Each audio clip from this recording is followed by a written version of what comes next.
En el año 929, Abderramán dictó una orden para que a partir de esa fecha todos los documentos de Al-Ándalus, cuando hablaran del emir Abderramán, se dirigieran a él como califa. Esto significaba que Abderramán asumía la plena soberanía religiosa y política sobre toda la comunidad musulmana.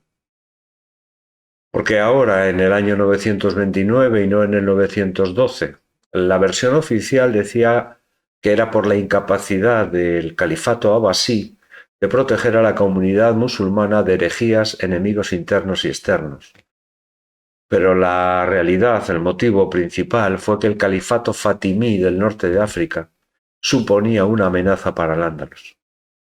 Esta autoproclamación de Abderramán como califa tuvo escasa repercusión en el mundo islámico, debido a dos motivos: a la lejanía de Bagdad y a que fue un califato corto e inestable, del año 929 al año 1031, aunque desde el año 976 gobernó Al-Manzor y sus hijos, que no eran califas. Por tanto, el califato de Córdoba podemos decir que abarcó desde los años 929 al año 976. Sin embargo, fue la época de mayor influencia política, militar y económica de Al-Ándalus, tanto dentro como fuera de la península. Abderramán eliminó las excesivas muestras de devoción religiosa, y esto hizo que los alfaquíes protestaran. Sin embargo, el pueblo ya no lo agradeció.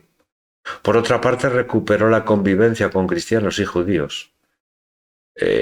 Aprobó edictos de tolerancia para con sus costumbres y les concedió cierta autonomía en sus comunidades, que a partir de ahora serían gobernadas por funcionarios especiales con facultades recaudatorias y justicia propia. La intención de Abderramán era ganarse adeptos entre todos sus súbditos, fuese cual fuese su religión y su clase social. Las consecuencias de esta tolerancia religiosa fue el florecimiento económico y social de las comunidades judías, llegando a algunos a ocupar cargos importantes en la corte. Entre ellos voy a destacar al médico del califa, al judío Hasdai ibn Saprut, que fue el encargado de la educación de su hijo Alacán II, fue director general de aduanas, realizó labores diplomáticas por el don de lenguas que tenía, e introdujo en su comunidad saberes de jurisprudencia y de historia judía, además de ser un mecenas e impulsor de la cultura hebrea y judía. Una vez sofocadas las revueltas de las provincias de Al-Ándalus en su época, en su etapa de emir, ahora a Abderramán le tocaba pacificar las marcas fronterizas, que eran, como ya hemos visto a lo largo de todos los vídeos anteriores, eran constantes las sediciones, negando la autoridad de Córdoba, rechazándola participar en campañas contra los cristianos, reteniendo las contribuciones fiscales e incluso aliándose con los reinos cristianos. La marca inferior de Mérida, en el año 929-930, Abderramán asedió al señor de Badajoz, de la dinastía de los Banu Marwan, conjugando la agresión militar con el perdón al caudillo, al chiyiqui, y rebajando los impuestos a los habitantes. El gobernador de Badajoz, con su familia y sus seguidores, se instalaron en Córdoba, donde recibieron numerosas mercedes y formaron parte de las tropas califales. En la Marca Media, con capital en Toledo, sufrió un asedio durante 2 años, del año 929 al año 931. Igual que en la Marca Inferior, conjugó la agresión militar con la diplomacia. El gobernador de Toledo pidió ayuda a Ramiro II de León, pero esta ayuda fue insuficiente, porque en esas fechas su hermano, Alfonso IV, quiso recuperar el trono del que había abdicado el año anterior. No hubo represalias por parte de Abderramán contra Toledo, sino todo lo contrario: se enviaron alimentos a la población después de 2 años de asedio, se ordenó la reparación de todos los daños causados y se construyó una ciudadela en las afueras, que será la residencia del futuro gobernador y de su guarnición, para que se desalentaran todo tipo de revueltas. Además, Abderramán realizó muchas concesiones a los toledanos para asegurarse su sumisión. Dio la orden de que estuvieran exentas del pago de tributos, excepto del zakat, El zakat era un impuesto que era obligatorio para todos los musulmanes, que debían donar un 2,5% los más ricos, destinados a las personas más necesitadas. Y otra concesión que hizo a Toledo fue que los cargos del gobierno municipal serían elegidos por los notables toledanos con el acuerdo previo del califa. A cambio de estas concesiones, los toledanos debían mostrarse leales y participar en la defensa de la frontera y de las campañas califales. Por último, en la Marca Superior estaba gobernada por el linaje de los Banu Tujib, que fueron los sustitutos de los Banu Qasi. Entre los años 934 y 935, los gobernadores de Zaragoza, Huesca y Barbastro se negaron a participar en la campaña de Osma contra los reinos cristianos.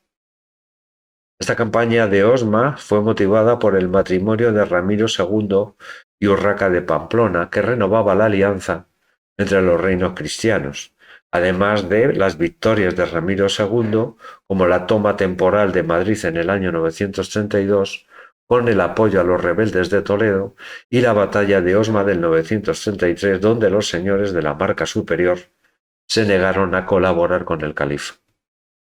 Abderramán, en esta campaña de Osma, lo primero que hizo fue someter a los señores de la Marca Superior y pagando su deslealtad con varios castillos. En segundo lugar, penetró en Pamplona, llegando a un acuerdo con la reina Toda, que le juró vasallaje a cambio de apoyar la coronación de su hijo García Sánchez I. Y por último asoló la provincia de Burgos, destruyendo edificios y cosechas. Cuando el ejército califal regresaba a Córdoba cargado del botín, Ramiro II y el conde castellano Fernán González le atacaron en Osma. Tanto musulmanes como cristianos presentaron dicha batalla como una victoria para los suyos. En el 936 se firmaron treguas, donde el rey Ramiro II de León se comprometía a no apoyar al gobernador rebelde de Zaragoza, pero esta promesa la incumplió al año siguiente, apoyando una nueva rebelión del gobernador de Zaragoza, y esta vez no solo le apoyó Ramiro II, sino también Fernán González, conde de Castilla, y la reina Toda de Pamplona. Abderramán sofocó dicha revuelta después de 8 meses de asedio a la ciudad de Zaragoza. Al final llegaron a un acuerdo. Dentro de este acuerdo estaban las cláusulas siguientes: perdonó a su gobernador, a sus familiares y a sus seguidores, a los que mantuvo en el cargo de manera vitalicia, y además entregó el gobierno de Lérida al hermano del gobernador de Zaragoza. A cambio de todas estas concesiones, pidió el envío a Córdoba de impuestos, rechazó que rechazaran la alianza con los cristianos, que no acogieran fugitivos o enemigos del califato y que dieran su ayuda militar en caso de que fuera necesario, además de entregar a sus hijos como rehenes, pasar un tiempo en Córdoba junto al califa, dando muestras de sumisión en actos públicos y privados, y además se destruyeron las murallas y algunos edificios elevados para desalentar nuevas revueltas. El gobernador de Zaragoza no volvería a rebelarse contra el califa. Pero la piedra en el zapato del califa Abderramán fue el rey de León Ramiro II. En los años 937 y 938, Abderramán realizó una serie de aceifas contra los reinos cristianos bastante exitosas. No ocupó territorios, pero sí que consiguió un gran número de prisioneros y destruyó castillos tanto en León como en Pamplona, así como arrasó las comarcas castellanas.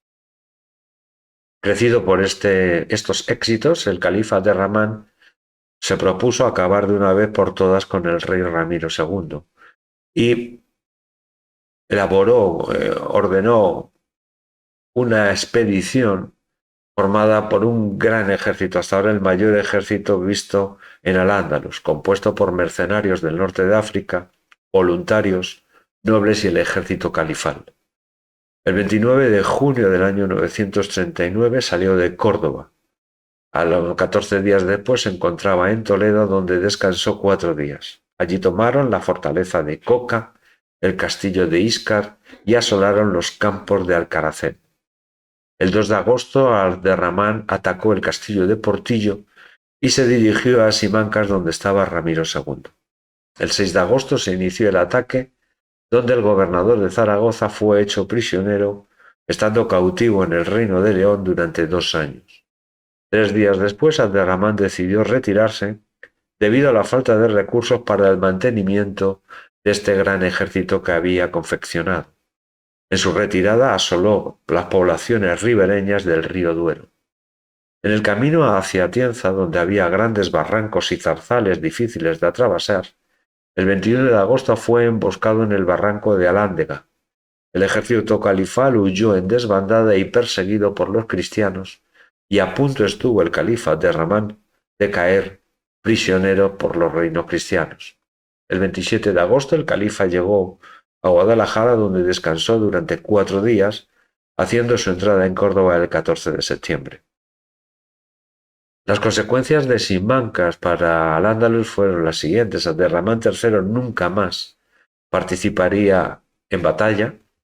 Se ejecutó públicamente a oficiales a los que se le acusó de falta de combatividad, por lo tanto traidores al califato. Se profesionalizó el ejército califal aumentando el número de tropas mercenarias, dando mayor importancia a la caballería, y se cambió la táctica. No más grandes batallas, sino ataques rápidos para minimizar los riesgos. Al año siguiente se firmaron treguas que también volvieron a ser rotas por el rey Ramiro II al apoyar a Pamplona en su enfrentamiento que tenían con el califato. Esto originó nuevos enfrentamientos con el Reino de León. Abderramán aseguró la frontera de la Marca Media con la construcción de un recinto amurallado en Medinaceli, que sustituirá a partir de entonces a Toledo como capital de la Marca Media. Hasta el final del reinado de Ramiro II, todos los veranos, se producían incursiones en la zona fronteriza. Tras la muerte de Ramiro II se produjo una etapa de inestabilidad en el Reino de León que va a ser aprovechada por el Califato de Córdoba. Entre los años 951 y 955 se realizaron expediciones desde las Marcas contra los cristianos, obteniendo buenos botines y gran número de prisioneros. Esto hizo que el sucesor de Ramiro II, Ordoño III, sustituyera su política agresiva, la política agresiva de su padre, por una postura defensiva. A instancias de Ordoño, en el año 956 firmó una nueva tregua con Abderramán III, donde se comprometía a desmantelar algunas fortalezas de la frontera del Duero. Pero este acuerdo no vería la luz porque Ordoño III moriría a los pocos meses y su sucesor, Sancho I, se negaría a cumplirlo. 2 años después, la reina Toda de Pamplona pidió ayuda a su sobrino Abderramán III para reponer en el trono a su nieto Sancho I, que ahora estaba ocupado el trono de León por Ordoño IV. Además le pidió a los médicos de Abderramán III que adelgazaran a su nieto, ya que tenía una obesidad excesiva. El califa aceptó la oferta porque podía tener tanto el reino de Pamplona como el reino de León en sus manos sin guerrear. Una vez que consiguió el adelgazamiento de Sancho I, en el año 959 tropas musulmanas y tropas cristianas de Sancho I rindieron Zamora, y al año siguiente Ordoño IV abandonó León y Sancho I volvería a ser rey de León. Los reyes leoneses de esta época se volvieron en la práctica clientes políticos de Abderramán III y más tarde de su sucesor Alacant II. En ese mismo año, 960, moriría Abderramán III, dejando el siguiente legado. Convirtió un emirato roto en un califato pacificado y rico. Córdoba será considerada como una de las mayores metrópolis del mundo. Consolidó una identidad andalusí común. Las fronteras se volvieron mucho más seguras y los cristianos detuvieron sus avances, y por último ejerció una gran influencia en el Magreb y se enfrentó al califato fatimí.